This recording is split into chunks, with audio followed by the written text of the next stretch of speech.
मोहतरम नाजरीन, अस्सलामु अलैकुम वरहमतुल्लाहि वबरकातुहू।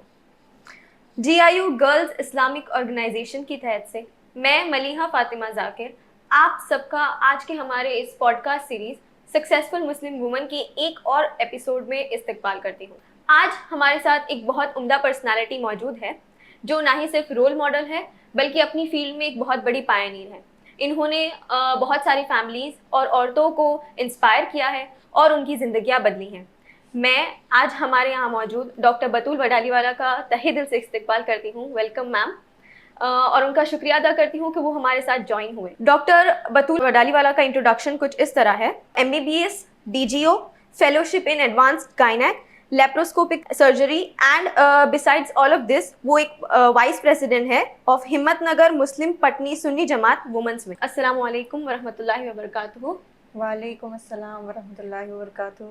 पहले तो आप कैसे हैं? अल्हम्दुलिल्लाह, एकदम बढ़िया। अल्हम्दुलिल्लाह। तो हमारी ये podcast series successful Muslim woman का मेन एम यही है कि हम सक्सेसफुल मुस्लिम वुमन जो पर्सनली एंड प्रोफेशनली दोनों में सक्सेसफुल हैं, हम उनके एक्सपीरियंसेस, उनके आइडियाज़, उनके इंसाइट्स हमारे व्यूअर्स के साथ शेयर करें और उनको इंस्पायर करें कि वो किस तरीके से चीज़ों को बैलेंस कर सकें, किस तरीके से जो चैलेंजेस हमें फेस करने पड़ते हैं उनको ओवरकम कर सकें। तो without further do let's begin our session. आपका पहला सवाल ये है कि आपकी जर्नी हमेशा से बहुत इंस्पायरिंग रही है, तो एज अ गायनेकोलॉजिस्ट आपकी ये जर्नी कैसी रही और आप what is it that inspired you the most? सबसे पहले तो बहुत बहुत शुक्रिया मुझे ये पॉडकास्ट सीरीज़ में इनवाइट करने के लिए। अल्हम्दुलिल्लाह, I have achieved a much in my life. तो अल्लाह ने आज ये भी दिन दिखाया है। सबसे पहले तो स्कूल लाइफ से ही अल्हम्दुलिल्लाह परफॉर्मेंस अच्छा ही रहा था मेरा। और टीचर्स और सबसे पहले जो आपको इंस्पायर करते हैं आपके पेरेंट्स कि हाँ आप में वो जो चीज़ है जो आप इतने छोटे हो के जो आपको पता ही नहीं है कि आप हाँ ये भी कर सकते हो लाइफ में। तो उसके लिए इंस्पायर मुझे मेरे पेरेंट्स ने किया। वहीं से मेरी जर्नी स्टार्ट हुई। उसके बाद मेरे सिस्टर्स, सबसे ज़्यादा मुझ पे ध्यान देने वाले मेरे नाना। और धीरे धीरे करके अचीव किया, मतलब 12th पास किया। उसके बाद बड़ौदा से मैंने अपना MBBS ख़त्म किया और फिर शादी हुई। शादी के बाद जो डिफ़िकल्टीज़ थी, जैसे कि फैमिली है, बच्चे हैं, हस्बैंड है, तो वो सारा था। और उसके बाद था मेरा गायनेक। तो जो फेज़ था, मतलब आप सोच ही सकते हैं वो कितना डिफ़िकल्ट रहा होगा, क्योंकि एक बार MBBS करके छोड़ देना पढ़ाई, बच्चे हैं, फैमिली है, और उसके बाद मेरा गायनेक शुरू करना वापस से मुझे एग्ज़ाम देना और उसमें क्रैक किया और फिर गायनेक एडमिशन लिया। फिर मैं अपनी पढ़ाई करने के लिए गई। तो उसमें जो मेरा सपोर्ट था, सबसे ज़्यादा सपोर्ट जो वो मेरे हस्बैंड का, मेरे even my kids to help me for this, और मेरे इन लॉज, और ऑफ कोर्स मेरे फैमिली, मेरे पेरेंट्स। तो ये सारी चीज़ों ने बहुत इंस्पायर किया। फाइनली ऐसा नहीं है कि सिर्फ मैंने किया, ये हम सब ने किया। Exactly. And that is the most toughest thing. जब मैंने सुना कि आपने शादी के बाद अपनी गायनेक और अपनी पोस्ट ग्रेजुएशन कंप्लीट की, तो that would be more harder for you and it's very inspiring. तो इसी जर्नी में आपको बहुत चैलेंजेस फेस करने पड़े होंगे, तो आपने उन चैलेंजेस को कैसे फेस किया, कैसे उनको ओवरकम किया, ये हमें बताएं। बेसिकली सबसे ज़्यादा most touchable, most sensitive part जो रहा वो था कि मेरा एक छोटा बच्चा था जिसको मुझे छोड़ के पढ़ाई करने जाना पड़ा। तो वो ज़्यादातर बहुत सेंसिटिव था। कभी कभी नहीं, पर बहुत बार मैं उस वजह से रोई कि मैं अपने बच्चे से दूर हूँ। पर उसमें जो सपोर्ट था, सबसे ज़्यादा सपोर्ट मेरे हस्बैंड का रहा, क्योंकि जब मैं पढ़ाई कर रही थी, मैं बाहर थी, पर मेरे बच्चे के साथ वो as a not as a father only but as a mother also he is taking care of him. तो बेसिकली सबसे इम्पॉर्टेंट बात मैं यही कहना चाहती हूँ कि किसी को भी आगे बढ़ने के लिए बिहाइंड सपोर्ट इज़ मस्ट, जैसे कि मेरा रहा है। ऐसा नहीं कि मैं अकेली पड़ी बड़ी, पर मुझे पूरा सपोर्ट मिला फैमिली से, इन लॉज से, हस्बैंड से। यही चीज़ मैं कहना चाहूँगी कि अगर कोई भी, जैसे कि एक मेल है तो वो पढ़ाई करते हैं, आगे बढ़ते हैं, तो ऐसा नहीं कि उनको कोई सपोर्ट नहीं है। उनका फैमिली बिहाइंड, उनकी वाइफ सब सपोर्ट कर रहे हैं। जैसे कि उनकी वाइफ है जो घर में संभाल रही है सारी चीज़ें, उनके फादर्स हैं जो कभी ना कभी उनके पीछे थे, जो उनको मनी सपोर्ट जो उन्होंने किया, उनको मेंटली जो सपोर्ट किया उनकी मदर ने किया। तो उसी हिसाब से अगर फीमेल भी पढ़ना चाहती है, काम करना चाहती है, तो उनके बिहाइंड सपोर्ट इज़ मस्ट। जैसे कि उनके हस्बैंड का, उनके इन-लॉज़ का सबसे पहले आता है, बिकॉज़ एक बार शादी होने के बाद सबसे ज़्यादा महत्वपूर्ण वही लोग हैं। Exactly. उन्हीं का डिसीजन ज़्यादातर है। तो अगर वहीं से उनको फ्री हैंड मिलेगा, वहीं से उनको सपोर्ट मिलेगा, तो वो अच्छी तरीके से काम करेगा। बिल्कुल। इसमें ये सवाल था कि पोस्ट ग्रेजुएशन के लिए आपको बहुत स्टडीज़ करनी पड़ी होगी, तो as a woman, as a wife, आपने स्टडीज़ और दोनों को कैसे बैलेंस किया? अल्हम्दुलिल्लाह इसमें भी कहूँगी कि मेरे हस्बैंड डॉक्टर हैं, तो बहुत सारा सपोर्ट उस हिसाब से भी रहा है। ओके। जैसे कि पढ़ाना मुझे, तो वो बहुत अच्छे से मैनेज हुआ।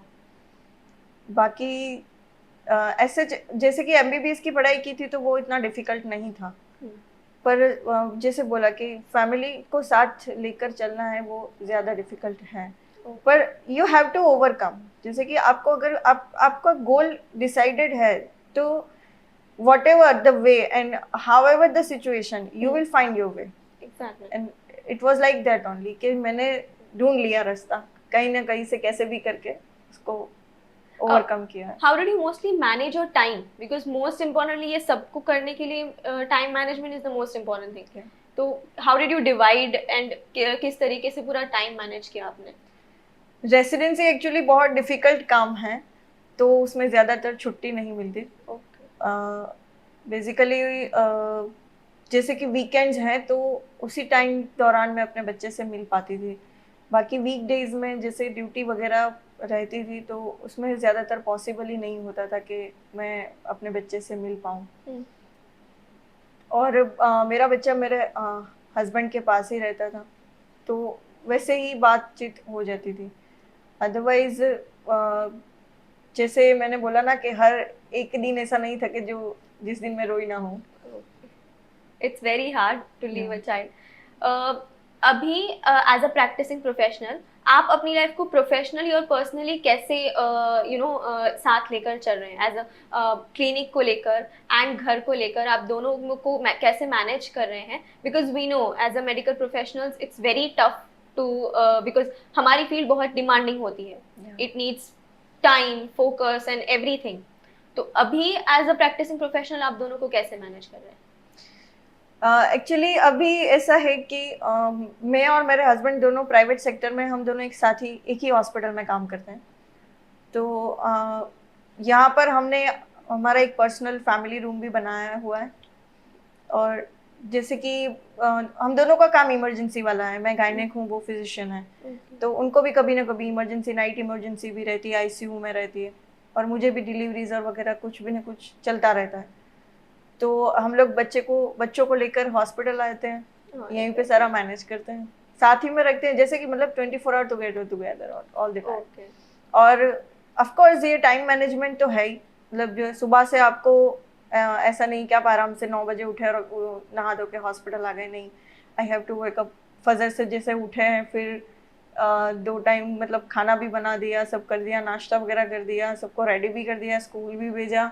उसके बाद मैं हॉस्पिटल आई, हस्बैंड हॉस्पिटल आए, आफ्टरनून में घर गए, लंच किया, फिर वापस हॉस्पिटल आए, ऐसे ही मतलब नाइट में वापस घर गए, डिनर साथ में किया। ऑफ कोर्स जो फैमिली टाइम रहता है वो डिनर पे ज़्यादा रहता है। हम लोग बच्चों के साथ वो रात को 2-3 घंटे खेलना और वहाँ बातें करना।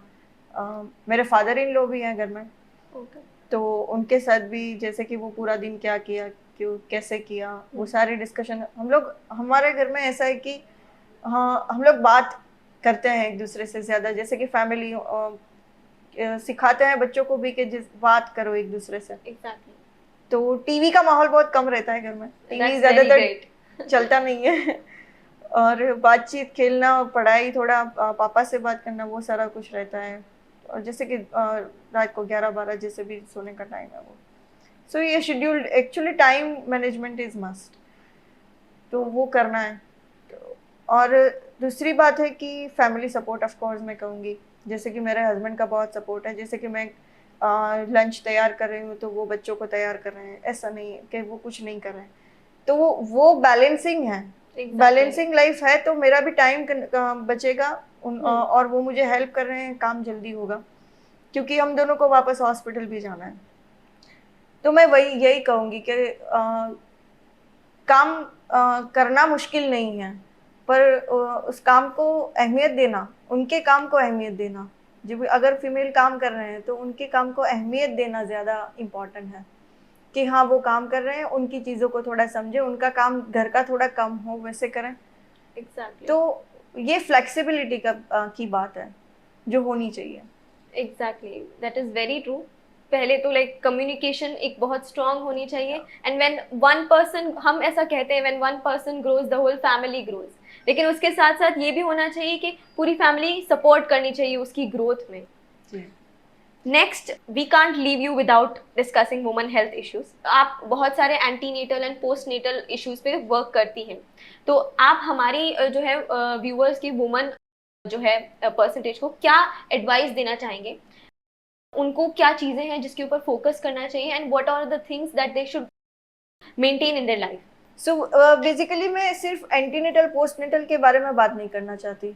मैं बात करना चाहती हूँ कि यंग गर्ल्स जो शुरू से अनमैरिड गर्ल्स हैं, वहाँ से जो प्रॉब्लम की स्टार्टिंग है वो काफ़ी बढ़ गई है। जैसे मैं डेली अपने ओपीडी में पेशेंट देखती हूँ, तो काफ़ी सारी यंग गर्ल्स आते हैं, उनको ओबेसिटीज़ के इश्यूज़ हैं, उनको पीसीओडी है, उनका मूड स्विंग्स रहता है, पढ़ाई में ध्यान नहीं देते हैं। उन सबसे ज़्यादा ये चीज़ें जो हैम्पर कर रही है उसमें है, मोस्ट इम्पॉर्टेंट थिंग इज़ कि उनका फूड, जो वो खाना खाते हैं। तो बेसिकली अभी क्या है कि जो भी स्कूल गोइंग गर्ल्स हैं वो ज़्यादातर पैकेट्स पे जीती हैं। वो खाना घर पे नहीं खाते हैं, रोटी सब्जी तो उन लोगों ने कभी चखा ही नहीं ऐसे है। वो खाते हैं क्या, पानी पूरी, पिज़्ज़ा, बर्गर। तो मैं सबसे ज़्यादा इस बात पे ध्यान देना चाहती हूँ लोगों का, कि अपने बच्चों की फूड हैबिट्स को बदलें। क्यों? क्योंकि उनको पीसीओडीज़ डेवलप हो रहे हैं, उनका वेट इश्यूज़ है, उनका वेट गेन हो रहा है ज़्यादातर, जो ऐसे नहीं होना चाहिए, जो आइडियली बीएमआई से ज़्यादा नहीं होना चाहिए। तो उससे ड्रॉबैक क्या होते हैं कि अगर आगे चल के अगर उनको पीसीओडी ज़्यादातर डेवलप होता है तो उनको इनफर्टिलिटी के इश्यूज आएंगे, जैसे प्रेगनेंसी कंसीव नहीं करना, हार्मोन्स खराब होते जाएंगे, जैसे पीरियड्स में बहुत ज़्यादातर अभी 18-19 गर्ल्स, जो यंग गर्ल्स हैं उनमें प्रॉब्लम्स आने चालू हो गए हैं। तो बेसिकली सबसे ज़्यादा आप ध्यान दो फूड पे। दूसरी चीज़ है कि आपने एंटीनेटल केयर के लिए बोला, तो न्यूट्रिशन इज़ मस्ट, उनमें भी आयरन, जैसे कि हीमोग्लोबिन बहुत कम रहता है, तो उसका रीज़न है कि सबसे पहले आयरन सप्लीमेंट ठीक से नहीं जाता। दूसरी चीज़ है कि वो खाने पीने में बिल्कुल प्रेगनेंसी के दौरान भी ध्यान नहीं देते। मैं अभी के सिनारियो के हिसाब से भी बात करूँगी कि ज़्यादातर आजकल लोग सिजेरियन की तरफ बढ़ते रहते हैं। तो ऐसा नहीं है, अगर आपकी प्रेगनेंसी में कोई कॉम्प्लिकेशन नहीं है तो प्रेगनेंसी को आप एक रोग की तरह ना लें, वो एक रूटीन है। आपकी रूटीन लाइफ में सिर्फ प्रेगनेंसी ऐड हुई है, वो कोई डिजीज़ नहीं है। तो जैसे कि मुझे प्रेगनेंसी है मैं कोई काम नहीं करूँ, नहीं, ऐसा नहीं है। अगर कोई डिफ़िकल्टीज प्रेगनेंसी में नहीं है तो आपको डेली थोड़ा बहुत एक्सरसाइज वगैरह भी करना चाहिए, जिससे बेटर है कि आपके नॉर्मल डिलीवरी करने के चांसेस बढ़ेंगे। और पोस्ट नेटल केयर में तो प्रेगनेंसी के बाद तो सबसे पहली चीज़ है कि एटमॉस्फेयर, घर का जो एटमॉस्फेयर है उनको ज़्यादा केयर की ज़रूरत है। जो भी न्यूली मॉम है, जो न्यूली मदर है, उन, क्योंकि अभी एक बच्चा भी है जिनको उन्हें केयर करना है, तो दोनों को एक सेपरेट एनवायरनमेंट चाहिए, एक ज़्यादा बोलते हैं ना हूफ चाहिए, और of course nutrition is must, क्योंकि ऐसा नहीं कि डिलीवरी हो गया अभी बात ख़त्म, नहीं। 3 साल तक वैसे तो गर्भाशय नॉर्मल होता है, पर पहले सबसे पहले के 40 दिन बहुत ज़्यादा इम्पोर्टेंट रखते हैं कि उनका न्यूट्रिशनल बना रहा है। आपने एक्सरसाइज की बात की एंड जी। न्यूट्रिशन की बात की, जी। तो इट्स वेरी इंपॉर्टेंट, लेकिन ये लोगों को समझाना बहुत मुश्किल हो गया है। मैं खुद अगर मेरी बात करूँ तो after entering into a medical college मुझे पता चला कि nutrition and exercise is so important, लेकिन उसके लिए लोग टाइम नहीं निकाल पाते एंड उसको इम्पोर्टेंस ही देना भूल गए हैं। It's like very trivial to them.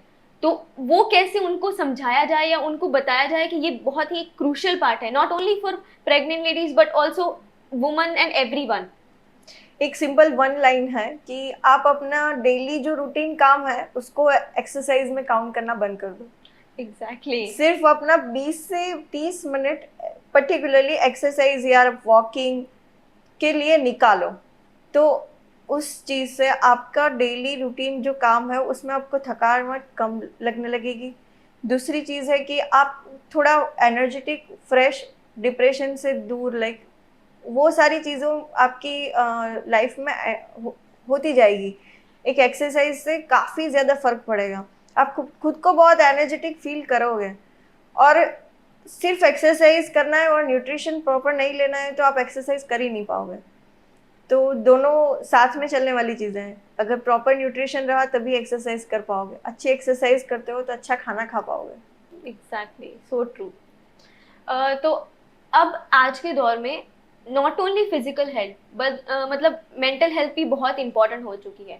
और न्यूली वेड प्रेग्नेंट लेडीज, उनकी तो मेंटल हेल्थ की हम मतलब बहुत इश्यूज चल रहे हैं। एंड नॉट ओनली देम, बल्कि नॉर्मल वुमन जो है, वर्किंग हो या होम मेकर्स हो, उनकी मेंटल हेल्थ के बारे में आप क्या कहना चाहेंगे? मतलब किस तरीके से वो मेंटल हेल्थ को चेंज कर सके, उनके ऊपर फोकस कर सके और उनमें मतलब बदलाव ला सकते हैं। मेंटल हेल्थ में तो ऐसा है कि सबसे ज़्यादा इम्पॉर्टेंट है कि आपके आसपास का एनवायरनमेंट कैसे काम कर रहा है। मतलब एक स्मूथ एनवायरनमेंट रहना बहुत ज़रूरी है। हाँ, मतलब आसपास आप देख रहे हो डे टू डे डेली ऐसे झगड़े हो रहे हैं, तो उसे वो चीज़ें आपकी रेगुलर लाइफ में इफ़ेक्ट तो करने वाली है। तो एक फैमिली का एनवायरनमेंट बहुत ज़्यादा ज़रूरी है कि एक काम एनवायरनमेंट हो, एक हँसता खिलता हो। जैसे कि मैंने बोला पहले कि आप बात करो। आज के ज़माने में 5 लोग साथ में बैठे होते हैं पर सारे के सारे हाथ में फ़ोन लेके बैठे होते हैं, तो उससे आपका डिप्रेशन बढ़ेगा, आपकी चिड़चिड़ापन बढ़ेगा, क्योंकि आप बात नहीं कर रहे हो, आप सिर्फ़ मोबाइल और रेडिएशन के इफ़ेक्ट में आ रहे हो। तो environment is hampering your health issues also. जैसे कि ये सारी चीज़ें आपकी हेल्थ पे भी इफ़ेक्ट करेगी, आपके न्यूट्रिशन पे भी इफ़ेक्ट करेगी। मतलब ये सारा सर्कल ही है, एक साथ में चलने वाली चीज़ें हैं सारी की सारी। दूसरा कि एक गोल डिसाइडेड होना चाहिए कि लाइफ में क्या करना है, कि जैसे कि मालूम ही नहीं कि कल सुबह उठना क्यों है, तो फिर वो आपको डिप्रेशन का सबसे पहला रीज़न बनेगा। मतलब आपको पता होना चाहिए कि मुझे कल इतने काम करने हैं, इतनी मेरी ड्यूटीज़ हैं, मुझे क्लियर करनी है। तो आप खुद को बिज़ी रखना सीखो, नहीं कि सिर्फ़ फ़ोन में रहो और टीवी में रहो, तो वो आपको आपकी लाइफ को ख़राब ही करने वाला है। आज के हाल में जो ऑर्थोडॉक्स ट्रेडिशंस चल रहे हैं फैमिलीज में, और तो उसकी वजह से औरतों को बहुत सारे प्रेशर्स का फेस करना पड़ता है, सोसाइटल प्रेशर्स जिसको कहते हैं हम। तो उनको औरतें कैसे कम बैक कर सकती हैं? जैसे आपने अपना बताया कि you had a great supportive family and everything, लेकिन कुछ औरतों को होते हैं कि उनको सपोर्ट नहीं मिल पाता है। Not only home working woman बल्कि होम मेकर्स को भी नहीं मिल पाता है, और उसकी वजह से उनकी फिजिकल हेल्थ, मेंटल हेल्थ दोनों पर असर पड़ता है। तो उस सोसाइटल प्रेशर्स को वो कैसे कम बैक कर सकते हैं और अपनी जो है दोनों physical health and mental health पर फोकस कैसे कर सकते हैं इन दिस इन्वायरमेंट? सही है। मतलब सबसे ज़्यादा इम्पोर्टेंट बात यही है कि जो घरेलू चीज़ें हैं, जैसे कि अ, कोई लेडी है, चलो वो काम कर रहे हैं, हम उस हिसाब से बात करें कि अगर वो वर्किंग वूमन है तो उनके हिसाब से थोड़ा एडजस्टमेंट तो रहेगा ही। अगर वो काम के लिए भाग रहे हैं तो 1-2 काम घर में छूटेंगे ही। तो उसको लेकर उनको टॉर्चर नहीं करना है। उन मैं वही बोल रही हूँ कि उनके काम को समझो। तो वही सपोर्ट है जो सबसे पहले फैमिली सपोर्ट है। घर में सास ससुर जॉइंट फैमिली में रह रहे हैं तो थोड़ा ऊंच नीचाव तो होता रहता है, पर एक दूसरे को समझना बहुत ज़रूरी है, एक दूसरे के काम को अहमियत देनी बहुत ज़रूरी है। कि हाँ, अगर कोई नॉन वर्किंग है फिर भी वो घर में सारा काम कर रहे हैं, तो फिर भी उनसे अगर कुछ ना कुछ छूट रहा है तो उनको भी समझना चाहिए कि पूरा दिन वो काम करते हैं, तो थोड़ा बहुत एडजस्टमेंट, जो फैमिली एडजस्टमेंट में जिसकी बात कर रही हूँ, एक दूसरे से बात करो। बातें करने से बहुत ज़्यादा सॉल्यूशन आता है, जैसे हम दो कर रहे हैं, तो उनसे शायद काफ़ी लोगों की काफ़ी चीज़ें सॉल्व हो जाएंगी।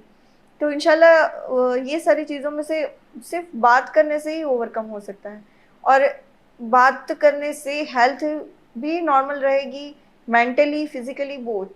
आप शायद उससे खुद को इतना रिलीफ और रिलैक्स फील करेंगे कि आप अपने न्यूट्रिशन पे भी खुद ब खुद ही हो जाएगा, उस पर कोई एक्स्ट्रा ध्यान देने की भी ज़रूरत नहीं पड़ेगी।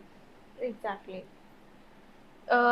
अगर जो है ऑर्थोडॉक्स चीज़ें बढ़ रही हैं एकदम, तो कुछ लोग, कुछ ऐसे मेंटर्स या कुछ हो सकता है कि वुमन उनके पास जा सके, अगर चीज़ें जो है अपने आप सॉल्व नहीं हो रही हैं, तो उन्हें क्या चीज़ है जो सबसे पहले करनी चाहिए out of their own capacities? जो ऑर्थोडॉक्स रूढ़ी चुस्ता की बात हो रही है, तो उसमें मैं सबसे ज़्यादा दो चीज़ों पे ध्यान देना चाहूँगी कि इट डज नॉट मैटर कि होम मेकर और working, they both are working only. पर आप सबसे पहला कम्युनिकेशन होना चाहिए। जैसे कि मेरे घर में ऐसा है कि हम दोनों बात, मतलब हस्बैंड वाइफ बात करते हैं, एक दूसरे को रिस्पेक्ट देते हैं, एक दूसरे की बात को सुनते हैं। तो वो चीज़ होनी चाहिए, जैसे बातचीत होनी चाहिए, कम्युनिकेशन होना चाहिए। जितना कम्युनिकेशन अच्छा होगा उतनी ये ऑर्थोडॉक्सता कम होती जाएगी। तो यही चीज़ है कि जिस पे हम लोग को ज़्यादा ध्यान देना चाहिए। रिस्पेक्ट इज़ मस्ट, मतलब आपका कोई भी पार्टनर है, वाइफ काम कर रहे हैं तो हस्बैंड को, और हस्बैंड काम कर रहे हैं तो वाइफ को रिस्पेक्ट देना ज़रूरी है। आप एक दूसरे को रिस्पेक्ट दोगे, एक दूसरे से बातचीत करोगे, तो ये सारी चीज़ों के रहने की जगह ही नहीं है। समझे? Exactly, exactly, so true. So before ending our session हम आपके साथ एक रैपिड फायर करना चाहेंगे। तो उसका जवाब आप वन वर्ड या वन लाइनर्स में दे सकते हैं। ठीक है। आपका पहला सवाल ये है कि आपके करियर का सबसे प्राउड मोमेंट। जब मैंने गायनेकोलॉजी की डिग्री अपने हाथ में ली थी तब। ग्रेट। फिर आपकी फेवरेट हॉबी क्या है? जैसे लाइफ के डिफरेंट डिफरेंट फेज में हॉबी तो चेंज होती रहती है, तो फिलहाल अभी के अगर सिनारियो में पूछो तो मुझे होता ऐसा रहता है कि मैं काम खत्म करूँ, घर भागूँ और बच्चों के साथ टाइम स्पेंड करूँ। ग्रेट। देन आपके लिए सबसे ज्यादा वैल्यूएबल लाइफ लेसन क्या रहा है? सबसे ज़्यादा इम्पोर्टेंट है ट्रस्ट, एक दूसरे पर होना ट्रस्ट। जो अगर ट्रस्ट नहीं है तो कुछ भी नहीं है। So true. आपको सबसे ज्यादा इंस्पायर किसने किया है? इंस्पायर तो काफ़ी लोगों ने किया है। जैसे कि सबसे पहले मैं बोलूँ कि मेरे नाना ने किया मुझे। उनको उनकी दिली तमन्ना थी कि मैं डॉक्टर बनूं, तो वही से मुझे ऐसा हुआ कि नहीं, मुझे डॉक्टर बनना है। सबसे ज़्यादा मुझे मेरे फेज़ में जो हेल्प की, जैसे कि पढ़ाई में और इन एवरीथिंग, तो मेरे मम्मी पापा हैं। हाँ, मैं एक चीज़ ज़रूर कहना चाहूँगी कि अपने बच्चों को पढ़ाई के लिए फोर्स नहीं करो। जैसे कि मेरे पापा यूजुअली ऐसा करते थे कि जब मैं पढ़ाई कर रही हूँ 2-3 घंटे हो गए तो वो आते, मेरी बुक्स बंद कर देते और बोलते चलो आधा घंटा घूम के आता है। तो ये जो फ्लो है ना, जो फ्रेंडशिप वाला फ्लो अपने बच्चे के साथ रखो, तो उससे जो ग्रोथ होगा ना वो काफ़ी ज़्यादा अच्छा ग्रोथ होगा। फिर जो आगे का फेज आया, मतलब शादी के बाद, मुझे गायनेक के लिए इंस्पायर किया मेरे हस्बैंड ने, डॉक्टर सोहेल वडाली वाला। ओके। तो ये जो गायनेक की डिग्री है वो तो उन्हीं को जाती है। एंड आप अपने बिजी स्केड्यूल के बावजूद अपना ख्याल कैसे रखते हैं? वो तो रख लेते हैं। एक बुक जो सबको पढ़नी चाहिए। कुरान शरीफ। एंड आपके लिए सक्सेस का क्या मतलब है? Success is a journey, it never ends. And what do you want to say to people जो ये कहते हैं कि सक्सेस का मतलब पैसा, गाड़ी, फेम और ये है? आज के दौर में यंगस्टर्स की यही मेंटालिटी हो जी। चुकी है। नहीं, ऐसा नहीं है। सक्सेस में पैसा नहीं होता, सक्सेस में सिर्फ सक्सेस होती है। एंड वन मेडिकल केस जो आपको याद है और क्यों हमेशा याद रहेगा आपको? जी, एक है मेडिकल केस, क्योंकि वो मेरे रिलेटिव हैं जिनका मैंने ऑपरेशन किया था, और उनका केस काफ़ी क्रिटिकल था। ओके। बहुत जगह से उनको बोला था कि आप आगे जाओ, तो वो केस मुझे हमेशा याद रहेगा। ओके। एंड लास्टली आज आप मुस्लिम उम्मत को मतलब मुस्लिम उम्मत का क्या मेन फोकस एरिया होना चाहिए, उनका क्या मकसद होना चाहिए? तो मेरा मैसेज यही है कि आप लाइफ में जो भी कर रहे हैं, जैसे भी कर रहे हैं, जहाँ भी कर रहे हैं, आप पूरी ईमानदारी से करें, उसमें अपना 100% दें, ताकि लाइफ में आगे जाके आपको कभी भी वो रिग्रेट नहीं होना चाहिए कि आपकी लेस अवेलेबिलिटी की वजह से या लेस एफर्ट की वजह से आप वो काम नहीं कर पाए। इंशाल्लाह अगर पूरी ईमानदारी से करेंगे तो वो काम ज़रूर पूरा होगा, इंशाल्लाह। इंशाल्लाह। Thank you so much doctor Batool Vadariwala, we are glad to have you here. आपने बहुत सारे इंसाइट्स हमारे साथ शेयर की और आपके एक्सपीरियंस और आपके एडवाइस की थ्रू बहुत सारे व्यूअर्स हैं जिसको हेल्प पहुंचेगी। मेरी लाइफ में बदलाव आएगा, उनकी लाइफ में बदलाव आएगा इंशाल्लाह। मैं अपने हमारे व्यूअर्स का भी बहुत शुक्रिया अदा करती हूँ कि वो हमारे साथ जुड़े। इंशाल्लाह हम फिर से ऐसी पॉडकास्ट सीरीज ज़रूर लाएंगे। So stick with us with our podcast series successful Muslim woman.